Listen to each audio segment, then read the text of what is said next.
Hello, I'm Herb Painter.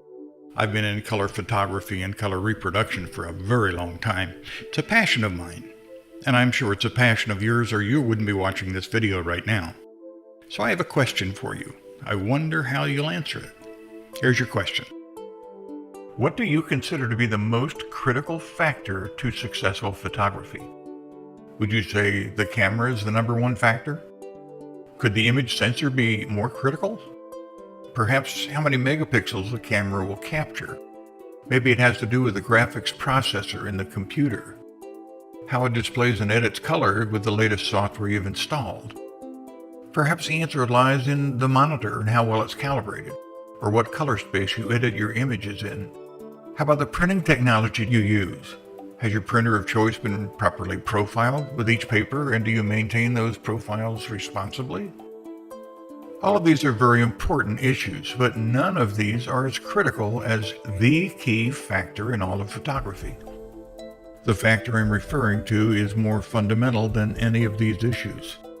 It's a component that's so obvious that it's generally overlooked, probably because it's just too obvious, too simple, too basic. The issue I'm referring to is light itself. Light. While light is basic, it is far from simple.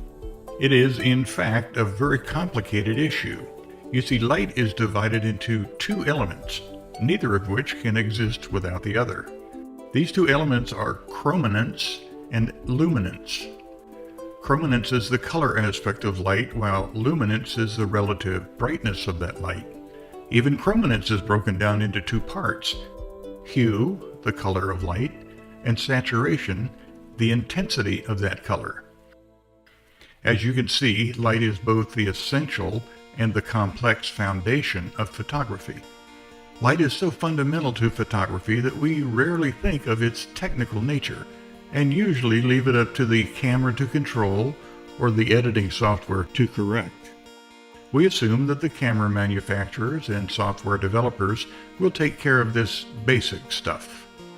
While the general color temperature of light can be addressed either during the exposure or within the editing process, there are much broader and more erroneous assumptions in play during this image capture process.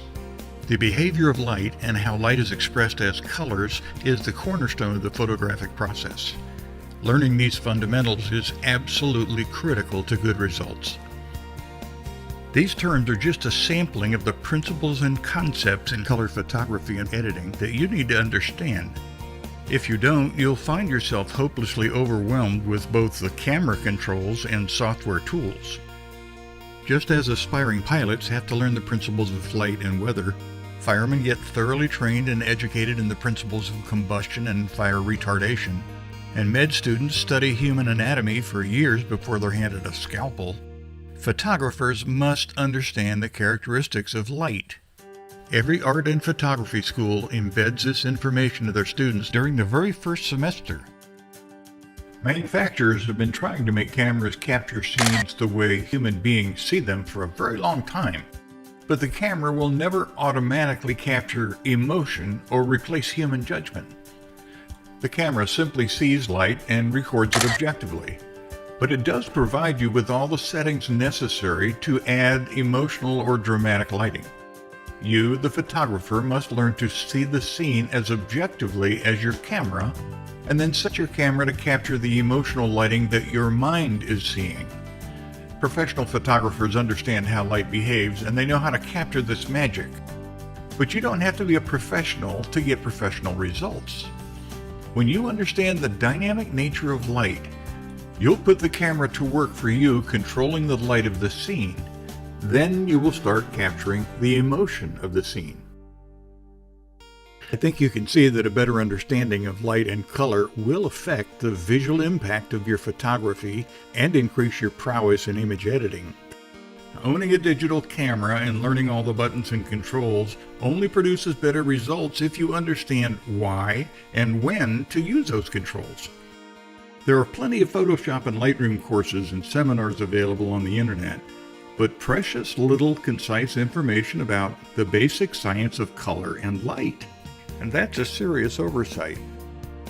Students enrolled in art and photography schools get a heavy dose of these fundamentals in their very first semester, and they use their cameras and edit their pictures intuitively as a result. Well, that works great for them, but what about you? Well, I've got some good news for you. I've produced a 9-session video series that will teach you these fundamentals online. The Gotta Know Fundamentals of Digital Photography is a low-cost, unlimited access series that will teach you these important fundamentals in just 90 minutes. The series is divided into 9 fully animated sessions that you can watch as many times as you like. Each session in the series includes a top 10 takeaway review that outlines the key issues of that session. The sessions include the elements of digital color photography, the journey from camera capture to final display, the eye, your personal internal camera system, the visible light spectrum, a language called color, the colors of the color wheel, the dynamic nature of light, harnessing light energy, and a wrap-up session on hue, saturation, and brightness. Now you, like those fortunate few who get classroom training in art school, can learn this material and more on your own schedule, and these materials are yours to refer to and review as many times as you need it. I'm really excited to be able to present this critical material for you. So go to the website listed on the bottom of the screen. Let's get started right away.